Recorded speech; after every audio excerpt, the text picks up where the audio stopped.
பொங்கல் பரிசு தொகுப்பு வழங்கும் திட்டத்தை முதலமைச்சர் மு க ஸ்டாலின் இன்று தொடங்கி வைக்கிறார். பொங்கல் பண்டிகையை முன்னிட்டு 2,21,00,000 குடும்ப அட்டைதாரர்களுக்கு 1 கிலோ பச்சரிசி, 1 கிலோ சர்க்கரை, 1 முழு கரும்பு அடங்கிய பொங்கல் பரிசு தொகுப்பு வழங்கப்படும் என்று தமிழ்நாடு அரசு அறிவித்துள்ளது. இதற்காக 250 கோடி ரூபாய் நிதி ஒதுக்கீடு செய்யப்பட்டுள்ளது. அனைத்து மண்டல இணை பதிவாளர்கள் தலைமையில் ரேஷன் கடைகள் மூலம் பரிசு தொகுப்பு விநியோகம் செய்வதற்காக டோக்கன்களை கடந்த 3ஆம் தேதி முதல் ஊழியர்கள் வீடு வீடாக சென்று விநியோகம் செய்து வந்தனர். இதையடுத்து பொங்கல் பரிசு தொகுப்பு தமிழ்நாடு முழுவதும் இன்று முதல் விநியோகம் செய்யப்பட உள்ளது. முதலமைச்சர் மு க ஸ்டாலின் சைதாப்பேட்டை சின்னமலையில் உள்ள ரேஷன் கடையில் பொங்கல் பரிசு தொகுப்பை காலை 9 மணிக்கு தொடங்கி வைக்கிறார். இதன் பின்னர் அனைத்து மாவட்டங்களிலும் அமைச்சர்கள், நாடாளுமன்ற, சட்டமன்ற உறுப்பினர்கள் பொங்கல் பரிசு தொகுப்பை வழங்குகின்றனர். வரும் 13ஆம் தேதி வரை பரிசு தொகுப்பு வழங்கப்பட உள்ளதால் பொதுமக்கள் டோக்கன்களில் உள்ள தேதிகளில் ரேஷன் கடைகளுக்கு வந்து பெற்றுக் கொள்ளலாம் என்று அறிவிக்கப்பட்டுள்ளது. தமிழ்நாட்டில் பொங்கல் பண்டிகையை ஒட்டி ரேஷன் கடை ஊழியர்களுக்கு ஊக்கத்தொகை அறிவிக்கப்பட்டுள்ளது. பொங்கல் பண்டிகையை ஒட்டி ரேஷன் கடைகளில் பொதுமக்களுக்கு பொங்கல் பரிசு தொகுப்புகள் வழங்கப்படுகின்றன. இந்நிலையில் பொங்கல் பரிசுகளை விநியோகம் செய்யக்கூடிய ரேஷன் கடை ஊழியர்களுக்கு தமிழ்நாடு அரசு ஊக்கத்தொகை அறிவித்துள்ளது. அதன்படி பொங்கல் பரிசுகளை விநியோகம் செய்யக்கூடிய விற்பனையாளர்கள் மற்றும் கட்டுநர்களுக்கு ஒரு குடும்ப அட்டைக்கு 50 காசுகள் வீதம் ஊக்கத்தொகை வழங்கப்படும் என்று கூறப்பட்டுள்ளது.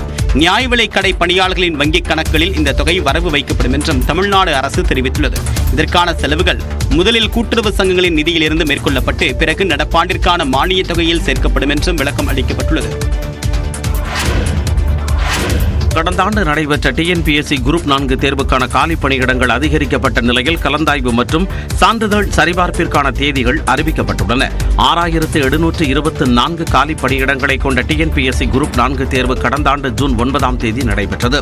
இதற்கான முடிவுகள் கடந்த ஆண்டு அக்டோபர் மாதம் வெளியான நிலையில் தேர்ச்சி பெற்றவர்கள் தங்கள் சான்றிதழை பதிவேற்றம் செய்ய டிசம்பர் 21ஆம் தேதி வரை அவகாசம் வழங்கப்பட்டது.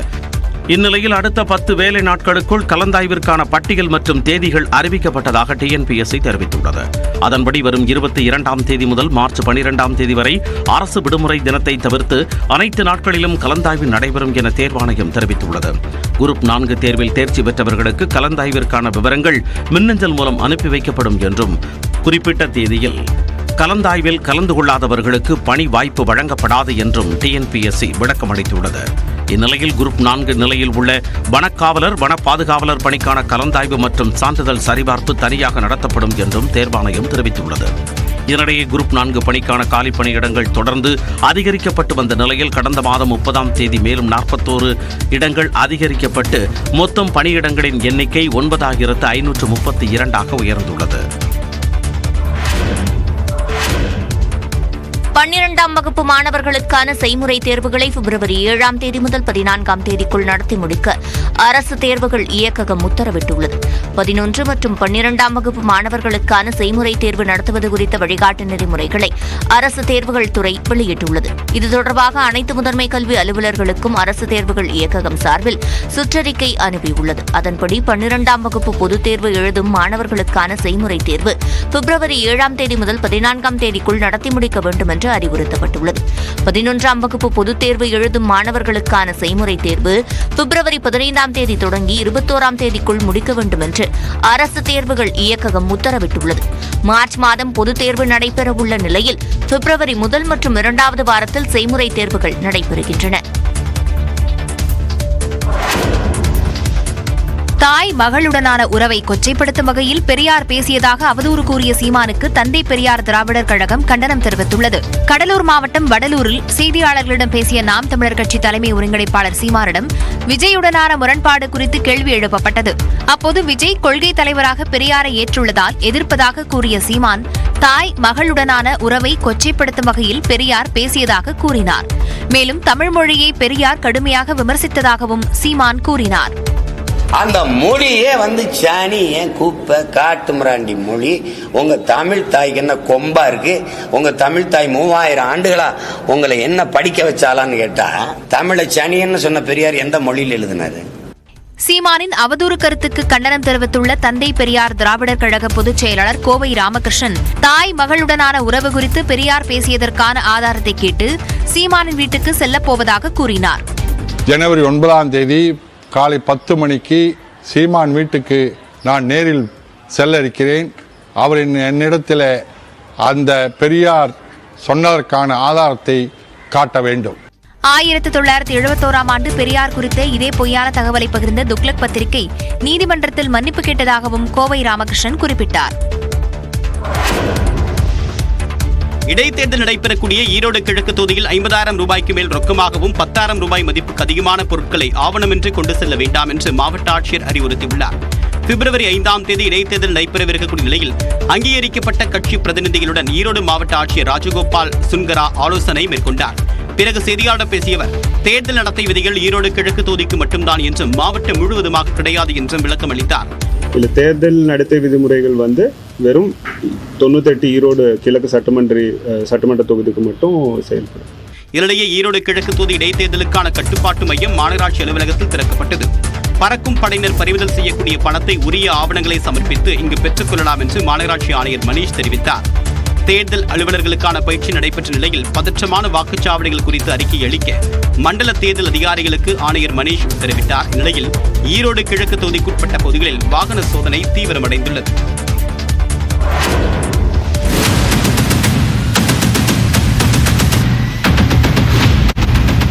வெடிகுண்டு மிரட்டலை தொடர்ந்து நெல்லை மாவட்ட ஆட்சியர் அலுவலகத்தில் மோப்பநாய் உதவியுடன் வெடிகுண்டு தடுப்பு பிரிவினர் சோதனை நடத்திய காட்சிகள்தான் இவை. நெல்லை ஆட்சியர் அலுவலகத்தில் வெடிகுண்டு வைக்கப்பட்டிருப்பதாக காவல் கட்டுப்பாட்டு அறைக்கு மிரட்டல் வந்தது. அதனைத் தொடர்ந்து நள்ளிரவில் வெடிகுண்டு தடுப்பு பிரிவு காவல்துறையினர் தீவிர சோதனை மேற்கொண்டனர். இதில் வெடிகுண்டு மிரட்டல் வெறும் புரளி என தெரியவந்தது. இது தொடர்பாக நெல்லைப்பேட்டையைச் சேர்ந்த சையத் முகமது என்பவரை பிடித்து விசாரித்து வருகின்றனர். இந்நிலையில் அண்ணா பல்கலைக்கழக மாணவி வன்கொடுமை வழக்கில் குற்றவாளியை கைது செய்ய கோரி கோவை மாவட்டம் பொள்ளாச்சி சார் ஆட்சியர் அலுவலகத்திற்கு தொலைபேசி வாயிலாக பெட்ரோல் குண்டு மிரட்டல் விடுக்கப்பட்டதால் பரபரப்பு நிலவியது. இது தொடர்பாக பொள்ளாச்சி இந்திரா நகரைச் சேர்ந்த கிரிசங்கர் என்பவரை காவல்துறையினர் கைது செய்தனர். ராணிப்பேட்டை அருகே பேருந்து மற்றும் 2 லாரிகள் அடுத்தடுத்து மோதிக்கொண்ட விபத்தில் 4 பேர் உயிரிழந்த சம்பவம் சோகத்தை ஏற்படுத்தியுள்ளது. ராணிப்பேட்டை மாவட்டம் சிப்காட் அருகே சென்னை பெங்களூரு தேசிய நெடுஞ்சாலையில் கர்நாடக மாநில அரசு பேருந்து ஒன்று சென்று கொண்டிருந்தது. அந்த பேருந்து டிப்பர் லாரி ஒன்றை முந்திச் செல்ல முயற்சித்ததாகவும் அப்போது எதிரே வந்த காய்கறி லாரி மீது மோதியதாகவும் சொல்லப்படுகிறது. 3 வாகனங்களும் விபத்தில் சிக்கிய நிலையில் 4 பேர் சம்பவ இடத்திலேயே உயிரிழந்தனர். பேருந்தில் பயணித்த 30க்கும் மேற்பட்டோர் படுகாயமடைந்த நிலையில் சிகிச்சைக்காக மருத்துவமனையில் அனுமதிக்கப்பட்டனர்.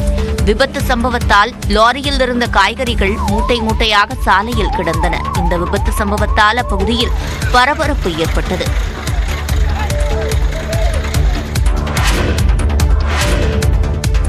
ஈரோட்டில் எதிர்க்கட்சித் தலைவர் எடப்பாடி பழனிசாமியின் உறவினருக்கு சொந்தமான கட்டுமான நிறுவனத்தில் 3வது நாளாக வருமான வரித்துறை சோதனை நடைபெற்று வருகிறது. ஈரோடு செட்டிப்பாளையம் தெற்கு ஸ்டேட் பேங்க் நகரில் எடப்பாடி பழனிசாமியின் நெருங்கிய உறவினரான என் ராமலிங்கம் என்பவருக்கு சொந்தமான கட்டுமான நிறுவனம் உள்ளது.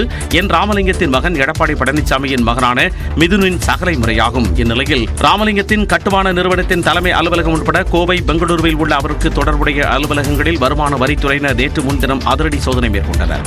இதன் தொடர்ச்சியாக ஈரோட்டில் உள்ள அவரது தலைமை அலுவலகத்தில் 3வது நாளாக 10க்கும் மேற்பட்ட அதிகாரிகள் சோதனை நடத்தி வருகின்றனர். மேலும் வேளாங்காட்டு வலசு பகுதியில் உள்ள ராமலிங்கத்தின் வீட்டிலும் வருமான வரித்துறையினர் சோதனை மேற்கொண்டுள்ளனர். அதன் நீட்சியாக ராமலிங்கம் தலைவராக பதவி வகிக்கும் மரவள்ளிக்கிழங்கு அரவை ஆலையிலும் சோதனை நடைபெற்று வருகிறது. இந்த மரவள்ளிக்கிழங்கு அரவை ஆலையில் எடப்பாடி பழனிசாமியின் அக்கா மகனான வெற்றிவேல் முதன்மை இயக்குநராக பணியாற்றி வருகிறார்.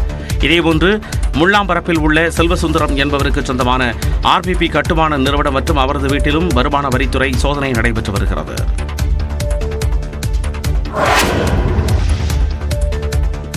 செங்கல்பட்டு மாவட்டம் திருப்போரூர் கந்தசாமி முருகன் கோவில் உண்டியலில் தவறுதலாக விழுந்த ஐபோனை ஏலமிட்டு உரியவரிடம் அறநிலையத்துறை அதிகாரிகள் ஒப்படைத்தனர். சென்னை அம்பத்தூரைச் சேர்ந்த தினேஷ் என்பவர் ஆகஸ்ட் 18ஆம் தேதி திருப்போரூர் முருகன் கோவில் உண்டியலில் காணிக்கை செலுத்த முயன்றபோது அவரது ஐபோன் தவறுதலாக உண்டியலில் விழுந்தது. இதையடுத்து டிசம்பர் 19ஆம் தேதி காணிக்கை என்னும் பணியின் போது ஐபோனை மீட்ட அறநிலையத்துறை அதிகாரிகள் அதை அலுவலகத்தில் பத்திரமாக வைத்திருந்தனர். இந்நிலையில் தினேஷ் தனது ஐபோனை மீட்டு தரும்படி அறநிலையத்துறைக்கு கடிதம் எழுதியிருந்தார். ஐபோன் உரியவரிடம் ஒப்படைக்க நடவடிக்கை எடுக்கப்படும் அமைச்சர் சேகர் பாபுவும் கூறியிருந்தார். இந்த நிலையில் அறநிலையத்துறை அதிகாரிகள் ஐபோனை ஏலம் விட அதற்கு 10,000 ரூபாய் தொகையை செலுத்தி தினேஷ் தனது ஐபோனை திரும்ப பெற்றுக் கொண்டார். மண்மனம் மாறாமல் வேலூர் தொழில்நுட்ப பல்கலைக்கழகத்தில் பொங்கல் விழா களை கட்டியது. பொங்கல் கொண்டாட்டத்தை ஒட்டி பல்கலைக்கழகத்தின் கல்லூரி வளாகம் ஒரு குக்கிராமம் போல் காட்சியளித்தது. மீன், கோழி, வாத்து வளர்ப்பு, ஆடுகள், மாடுகளுக்கென தனித்தனியே தொழுவம் போன்றவை பார்வையாளர்களை கவர்ந்தது. வண்ண வண்ண கோலமிட்டு பாரம்பரியமிக்க அரிசியில் பொங்கலிட்டு மாணவர்கள் மகிழ்ந்தனர். கரகாட்டம், பறை இசை உள்ளிட்ட கலை நிகழ்ச்சிகள் அரங்கேறின.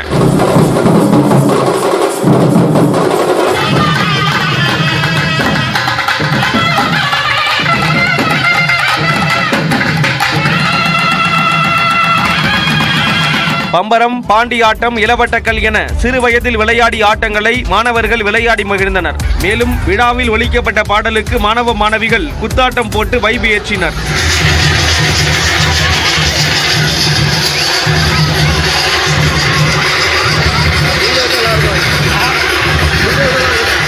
இதேபோன்று நெல்லை மாவட்டம் அரியகுளத்தில் அமைந்துள்ள நர்சிங் கல்லூரியில் பசுமை பொங்கல் விழா கொண்டாடப்பட்டது.